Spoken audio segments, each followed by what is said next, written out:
Hello and welcome to the hard sell, where the stick in the swill-bucket rattles back. Yes, I'm afraid it's me, Presenterbot 8000.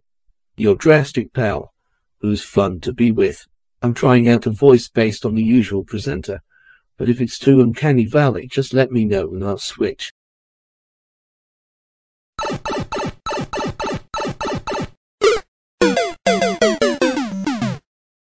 Alright, point taken. Whoever originally owned this voice is probably less creeped out by the idea, given that he actually went and sold his damn voice on the internet to literally anyone in the entire world. Thanks, chump. Anyway, on with the episode. As you may have surmised, or possibly guessed, today's Bernard is all about video games. And the box is what play them. Particularly way back in the pre-Cambrian era of gaming. Not the very first generation, because there's not much product and even less advertising, especially British advertising. There was Hong Kong, the Coleco Telstar, and the original Magnavox Odyssey. And that's it really. Besides, it started to break through in the UK around the second generation when Atari ruled the world, and then shat it all away. In technical terms, we already met quite a few second generation consoles in that have a break series looking at the Star Wars premiere. The Magnavox Odyssey2, for instance. Although you might not remember it by that name, because it was called something else in Europe. I am a Philips video board game. Magnavox were owned by Philips by the time they released the Odyssey2. Since the first one barely made an impact over here, the new owners decided to use their own name instead. Unlike the name Magnavox, Philips was already well known and indeed trusted in their native Europe.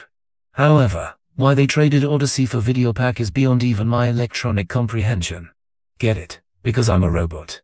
Beep boop. Anyway, here's that advert again. Dare you enter my infernal infernos, where the deadly Spydroth tarantulus lurks, or attempt to survive with an unmerciful dragon that breathes fire on all living flesh? Still can't understand a word he's saying. You will require expert skills and exceptional strategic thinking. The quest for the rings and what are new species of video games. From Philips. 40 years on, there's a certain dissonance between the tone of the voiceover, not to mention the script, and the things we can actually see on screen. I can't honestly say such dissonance didn't also exist at the time, but it was a lot quieter and largely overridden by genuine, honest-to-God wonder. This was impressive. It was like nothing else that had existed beforehand, particularly this game. Part of the Master Strategy series for the Odyssey2 or Videopac. Listen to how it's described at the start. I am a Philips video board game. Maybe that sounds kind of stupid now. Well, the first-person perspective definitely does, but that's just because advertisers in 1982 had no idea how to sell things that they didn't understand to people they didn't understand either, by which I mean children. But the bit about a video board game. At first you might think that's a desperate attempt to place this whole new entertainment concept into some kind of existing context. Home gaming, until the mid-70s, meant board games, or card games, or parlor games if you were Ned Sheeran. The term video board game sounds at first like an attempt at explaining what this damn thing even is, by comparing it with something that the listener is already familiar with. Well, that's true to an extent, but even more to the point is the fact that in this early, primitive days, the dark times, the times of chaos, the line between board and video game was sometimes quite blurry. Hence the Master Strategy series, which was a bit like the gaming equivalent of a lungfish. There were video games that you played on a board. Quest for the Rings was the first and most successful. You will require expert skills and exceptional strategic thinking. The quest for the rings and what are new species of video games. From Philips. It wasn't just in terms of the games themselves that the line between video and traditional gaming got blurred. In those early days, the industry was a great big delicious and enticing gumdrop, tempting existing toy companies to give it a suck before turning out to be poisonous in a number of cases. That's a disgusting metaphor. Anyway, the point is that loads of toy and game companies got involved in the late 70s early 80s prehistoric era of video games. The likes of Texas Instruments, or Tomy, even Waddington's and Milton Bradley, branched out into games and even their own consoles. It worked out much better in Japan, of course. Apart from the aforementioned Tomy, who enjoyed some success in the 80s with their Tomytronic range. Both Nintendo and Sega started out this way. Here in the West, however, the only toy company to enjoy even medium-term success in the video games market turned out to be Mattel. Discover a new world. Intellivision. We also came across this one during Star Wars. If you've forgotten, never saw it in the first place, or don't care, here it is. System. Discover a new dimension in home entertainment. Like Intellivision Soccer, a game with unbelievable realism. You are really there, passing, tackling as the game unfolds with Intellivision's amazing camera scan of the field. Intellivision Soccer is a game for stars. See the Intellivision system and all its games for yourself, because nobody else can take you there. See Intellivision and all its great games at these stores. Wow, this is serious. In America they had George Plimpton explaining why the Intellivision was so great, Sir Robert Mark style. Only more avuncular and less awkward. I'll try almost anything. So when Mattel Electronics asked me to compare their Intellivision games with Atari, I gave it a try. Here, we had Purple Skies and God himself opening the heavens in veneration of the damn thing. While John Hurt led the chorus in praise, maybe a bit over the top. But as I said, this is a whole new pair of dimes. A completely new form of entertainment, such as no one had ever seen before. And in this case it didn't hold hands with the past like the Master Strategy series. It was full pelt into the swirling vortex of the future. Whether this is better than George Plimpton offering direct comparisons with its rivals, and a hot plate, I don't know. In my opinion, if you try them both, there's only one conclusion you can come to. Intellivision from Mattel Electronics. It's irrelevant anyway since British advertising regulations would forbid it. Also, no one in Britain knows who George Plimpton was. So forget it, alright, just forget about it. What's wrong with you? Smartly, this whole ritualistic purple-skied scenario was actually a framing device through which they could demonstrate various games for the platform. They couldn't afford John Hurt every time, of course, but that's why God made Michael Jaston. Discover a new world. Intellivision, the advanced video game system. It is a bit long-winded though.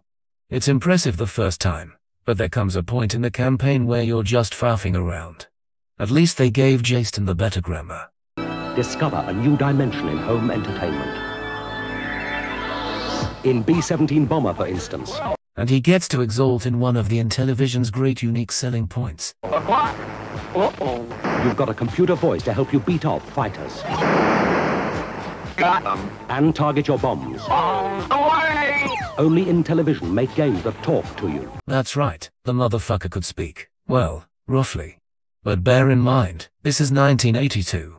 1 year before Sinistar arrived in the arcades with a resounding "Beware, I live." You'll notice the graphics are also nicer than those on the Videopac.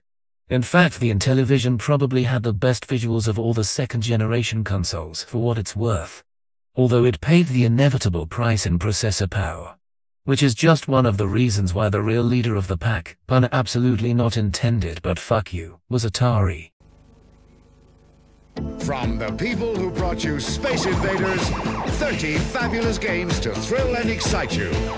Circus, Dodgems, Superman, Golf, Night Driver, and many more. Over 1,500 game variations to test your skill. At first, the people of the UK could be forgiven for thinking that Atari was just a brand name. Or just the name of the console, because they made their first tentative steps over our borders through a third party. A now long-forgotten company, called Ingersoll Electronics, had the license to distribute Atari products over here. In the earliest of days, and the advertising made the American company seem downright subordinate, although one doubts there was any malice intended. Adventure, fun, and excitement for all the family. Plug into your Atari console and blow your mind. Atari, great ideas from Ingersoll. But come the second generation, Atari no longer needed the training wheels of Ingersoll or anyone else. They basically won the first generation of gaming, at least in the West, making them the market leader and one of the hottest entertainment companies on the planet. They also had a trinity of already legendary titles, which made advertising a doddle. Just sit back and crow about it. You're a starship captain in an asteroid field. Blast them with your lasers or wood up your shields. As a missile commander defending your city. If you're not quick enough, they'll show no pity. The invaders won't stop us from the skies they drop. Just keep coming. 3 out-of-this-world games from Atari, the #1 video computer system with more games than any other. Everyone's gone Atari, the #1 video game. How 1982 can a soundtrack get? An imitation Gary Newman, and the one and only original Edward Judd. Notice how the term video game is still in flux, referring to the console as well as the actual games themselves. It took us a while to figure that one out, so that was all to the good. But the real stroke of genius was Atari's main campaign, and particularly their choice of spokesman. Ah, that's me, taking my 3rd curtain call at the Alhambra Bradford. Sit! They loved me. Oh, sorry. I thought this was the party. This is the party. Oh. Right. Who's for Atari? What's more, it's my party. Music hall's dead, sunshine. Pac-Man, Missile Command, Super Breakout, that's where the action is. All linked up, young man? Just a moment. Right, anyone for Haunted House? You have to be fast on your feet for this, Oh, don't say that. I want to show you who's tap dancing next. Atari. Simply more fun and games. Well, why not? Heaven forfend anyone get the impression that Atari was intended exclusively for children. Everything was up for grabs in these earliest of the early days, including the demographic. At this point, video games were activities rather than toys for all ages. And although their star had been on the wane since they left the BBC, which incidentally freed them up to appear in ads again, Morecambe and Wise was still arguably the country's biggest comedy act. More to the point, who the hell doesn't love them? Hello! If you're fast enough for Atari's Missile Command, just wait till you get your hands on Yar's Revenge and our latest new challenge, Berserk. Here, you have a go. Oh, thanks. It's a pleasure. Atari. Simply more fun and games. Which is not to say that this doesn't look downright bizarre from a modern perspective, but that's just time. Changing perspectives, changing attitudes, changing technology. Context is, essentially, a big mushy lump of factors. Basically, sometimes the chance combination of multiple social factors can cause something like this to happen. Almost enough to give you hope for humanity. Almost. They even had guest appearances from other major stars of the day. He will be surprised when he sees you. Eric, just look who's here. Yes? Trevor Brooking. Who? Trevor Brooking. How you going? I see you play Atari. Now and then, Mr. Brookham? Brooking. Oh, do you fancy a game of Pelly Soccer? No, he's not interested in... I'll have a go. See?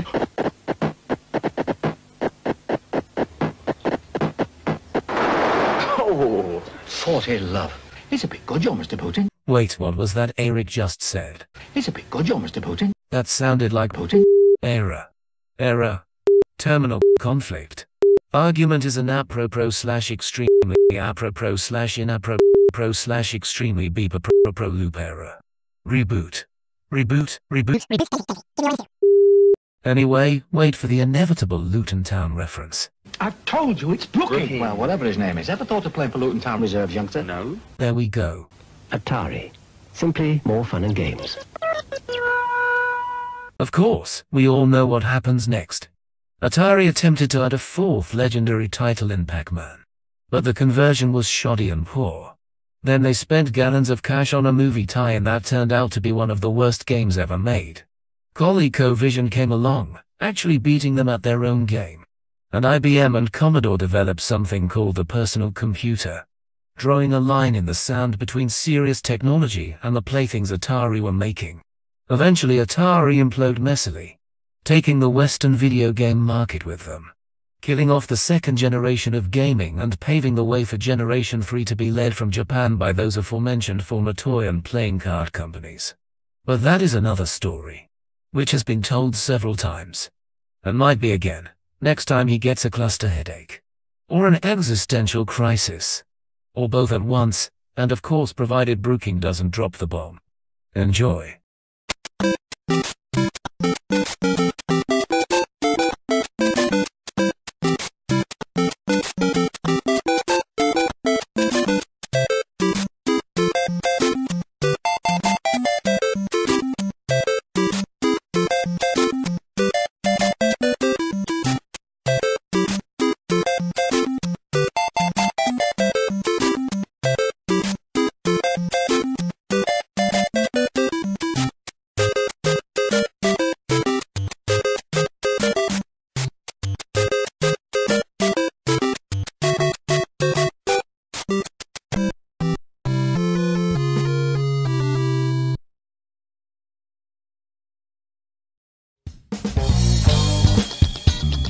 sat through a Bob the Fish production. Nice! If you haven't already, you absolutely must check out bobthefish.org.uk. Literally hundreds more videos not unlike that one, adding up to days worth of entertainment and all absolutely free. But if you're not a cold-hearted skinflint, you can always support us on Patreon. For as little as anything at all, you can make programs like the one you just watched possible in the first place, and become eligible for bonus material such as glimpses of the book I'm writing about the BBC, monthly riffings on random commercial breaks, the complete archives of the angry political satire magazine Two Sons, and even the odd very occasional bonus video essay unavailable anywhere else. If nothing else, you should prevent me from starving and or freezing to death in the foreseeable future, so that'll be nice. No pressure or anything. bobthefish.org.uk. You make it what it is.